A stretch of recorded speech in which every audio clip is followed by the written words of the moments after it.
ఎన్నో వివాదాల కేంద్రంగా నిలిచి పలు అడ్డంకులు దాటుకుని ఎట్టకేలకు ఆడియన్స్ ముందుకు వచ్చింది రజాకార్ సినిమా. అసలేముంది సినిమాలో? విడుదల కాకుండా ఎందుకు అడ్డుకోవాలని చూశారు? అప్పటి నిజాం ప్రధాని అలీఖాన్ చేయించిన కుట్ర ఏంటి? అందులో ఖాసిం రిజ్వీ పాత్ర ఏంటి? ఇలాంటి వాస్తవ సంఘటనల ఆధారంగా రూపొందించిన ఈ సినిమా ఎలా ఉందో ఈ రివ్యూలో చూద్దాం.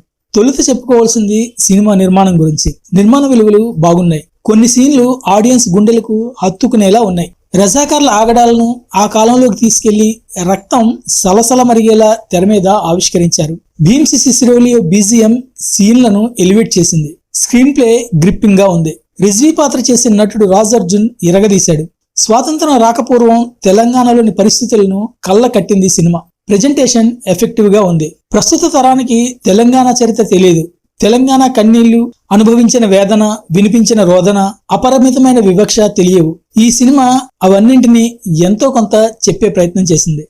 దర్శకుడు యాట సత్యనారాయణ ఈ సినిమాను తెరకెక్కించడంలో మంచి మెరిట్ చూపించాడు. ఇందులో చూపించిన అకృత్యాలన్నీ నిజాలే. కానీ ఈ రజాకార్ సినిమా నిర్మాత బీజేపీ మనిషి. సరిగ్గా ఎన్నికల ముందే సినిమా రిలీజ్ కావడం వెనుక ఏదైనా మర్మం ఉందా అంటే ఉందనే చెప్పాలి. నిజానికి మొన్నటి అసెంబ్లీ ఎన్నికల ముందే ఈ సినిమా రిలీజ్ కావాల్సింది. కానీ కోర్టుకెళ్లి అడ్డుకునే ప్రయత్నం చేశారు. సహజంగానే సాయుధ పోరాట చరిత్ర తమ పార్టీ యాంగిల్లో చెప్పడానికి బలంగా ప్రయత్నించారు. కథలో ప్రధానంగా మతాన్ని, మత మార్పిళ్లను, మతోన్మాదాన్ని ఎక్స్పోజ్ చేయడానికి ప్రయత్నించారు. నెహ్రూను సైడ్ లైన్ చేసేసి పటేల్ను ఎత్తుకున్నారు. ఇందులో కమ్యూనిస్టుల పాత్రే లేనట్టు చీపురు పుల్లలా తీసిపడేశారు. బీజేపీ యాంగిల్లో మాత్రమే చరిత్రను చెప్పే ప్రయత్నం చేశారనే చెప్పాలి. ఇవన్నీ అక్కడక్కడ కొంత క్రియేటివ్ లిబర్టీ, హింస కనిపించింది. నిజానికి సంక్షిప్తంగా స్ట్రైట్ గా చెప్పాలంటే తెలంగాణ సాయుధ పోరాట అసలు స్ఫూర్తిని ప్రదర్శించలేకపోయిందనే చెప్పాలి.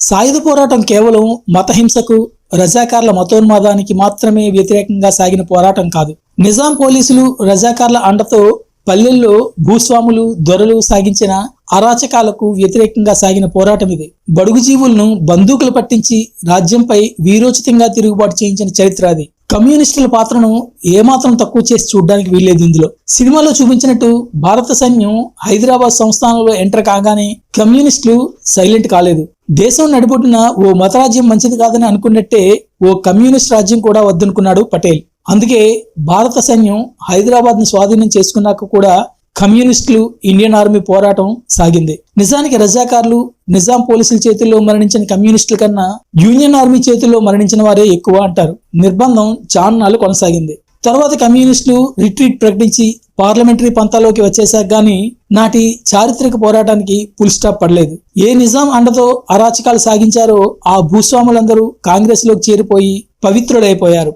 రాను రాను నాటి పోరాటానికి నాటి గడీలు, బురుజులు సాక్షిభూతంగా నిలిచిపోయాయి. రిజ్వీ తప్పించుకునే ప్రయత్నం అరెస్ట్ వరకు ఓకే. కానీ ఆయన విడుదల, పాకిస్తాన్కి వెళ్లిపోవడం, పాకిస్తాన్ ఆశ్రయం, ఆ కుటుంబానికి చట్టసభల్లో చోటు, రీసెంట్ గా రిజ్వీ వారసులు తమ మూలాలు వెతుక్కుంటూ హైదరాబాద్ రావడం, మజ్లిస్ పార్టీ పుట్టుక, దాని వారసత్వ మూలాలు గట్రా ఇంకాస్త యాడ్ చేస్తే బాగుండేదేమో అనిపిస్తుంది. సినిమాలో ఎక్కువగా మతం పేరిట సాగిన హింసను ఫోకస్ చేశారే తప్ప నిజంగా సాయుధ పోరాటం ఎందుకు జరిగింది, హైదరాబాద్ విమోచన తర్వాత కూడా ఎందుకు కొనసాగింది, చివరకు ఎక్కడ ఆగింది అనే ట్రూ స్టోరీని చెప్పలేకపోయినట్టు అనిపించింది. ఆ పోరాటం భూమి కోసం, భుక్తి కోసం, విముక్తి కోసం. దాన్ని ప్రధానంగా ఫోకస్ చేయలేకపోయింది సినిమా. అఫ్ కోర్స్ నిర్మాతల లక్ష్యము అదే కావచ్చు. సాయుధ పోరాట చరిత్రలో చెప్పదగిన పలు అంశాల్ని ప్రభావవంతంగా ఓ దండలా గుచ్చి ఎఫెక్టివ్ గా ప్రజెంట్ చేశారు. గానీ దారం వంటి స్పిరిట్ మాట ఏమిటి? కమ్యూనిస్టులు సాగించిన పోరాటంలో ప్రతి పల్లె కథం తొక్కడానికి, ప్రతిఘటించడానికి ప్రధానంగా చాలా కారణాలున్నాయి. అందులో రజాకార్ల మతోన్మాదం కూడా ఒకటి. కానీ మతం ఒక్కటే ప్రధాన కారణం కాదు. అందుకే చరిత్ర తెలిసిన వాళ్లకు ఈ సినిమా తీసుకున్న లైన్ అంతగా నచ్చకపోవచ్చు. సగటు ప్రేక్షకుడికి మాత్రం బాగానే ఎక్కుతుంది ఈ సినిమా. సినిమా గురించి ఒక్క మాటలో చెప్పాలంటే నాటి పోరాటానికి అద్భుత తెర రూపమే రజాకార్.